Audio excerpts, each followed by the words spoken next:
আসসালামু আলাইকুম, বিসমিল্লাহির রহমানির রহিম। দর্শক, আবারও আসলাম একটি চীনা হাঁসের ভিডিও নিয়ে।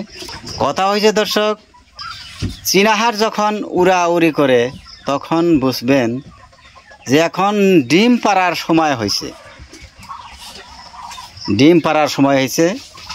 আরেকটা লক্ষণ, ডিম পাড়ার সময় হইলে আরেকটা লক্ষণ দেখলে বুঝবেন চীনা হাঁস খুব উড়াউড়ি করে বেড়ায়, খুব উড়ে। এই ঘরের চালে থেকে ও ঘরের চালে, ও ঘরের চালে থেকে ও ঘরের চালে, ঈগল পাখির মতো উড়াউড়ি করে বেড়ায়। এইগুলা চীনা হাঁস। আপনারা না দেখলে বিশ্বাসই করবেন না। গতকাল একজন উকিল মানুষ, অ্যাডভোকেট, ওনার বাড়ি হইল কলকাছি।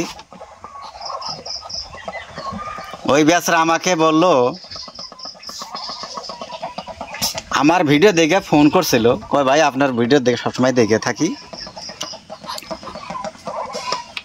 তে আপনার হাঁস কতগুলা? কইল আর কি। কইলাম ভাই আমার তো হাঁস নাই বেশি, তে 114টা আনছিলাম, সব হাঁসগুলা না জানার জন্যই মারা গেছে, আর আসে মোটামুটি 10, 11টা 12টা আছে।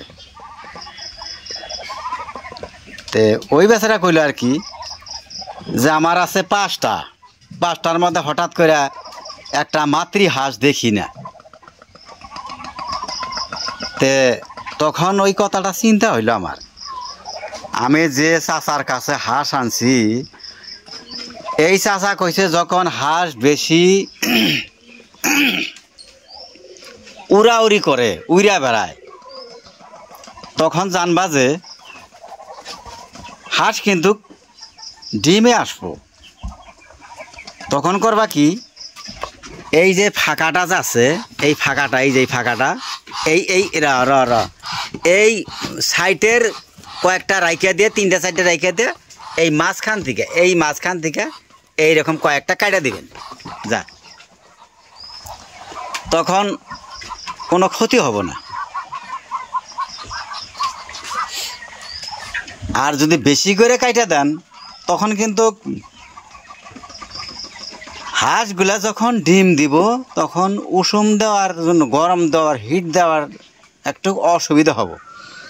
যার জন্য এমন করে কাইটা দিবেন যাতে এই যে পাকার সাইডে 2টা বা 3টা বাদ দিয়া, আবার মাঝখানের 2টা কাইটা দিবেন, 3টা কাইটা দিবেন, বেশি না, 2 ইঞ্চির মতন করে, ওরকম 3 ইঞ্চি 2.5 ইঞ্চি মতো করে কাইটা দিবেন। আরেকটা কথা, এই চীনা যেটা পুরুষ হাঁস, চীনা হাঁসগুলা যেগুলা মাত্রাগুলা, এগুলার তো মনে কয় না কাটলেও চলবো, কেননা এগুলা একদম পাথরের মতো ওজন। এগুলা পাথর কইলেও কোনো ভুল নাই, অসংখ্য ওজন। দেখেন এই যে মাত্রা হাঁসটা, এটা মোটামুটি 4 কেজি হয়ে গেছে গা। এই হাঁসটা 4 কেজি। এগুলা মনে হয় না কাটলেও চলবো। যাই হোক, তে আমরা কোনোদিন চীন হাঁস পালিও নাই, দেখিও নাই। ভিডিও দেখা আমরা ফোনের মাধ্যমে যোগাযোগ করে তারপরে হাঁসগুলা সংগ্রহ করছি। যাই হোক, আমি আর বেশি ভিডিওটা লম্বা করব না, এই বলে আমি রেখে দিলাম। আবারও দেখা হবে পরের ভিডিওতে। আসসালামু আলাইকুম।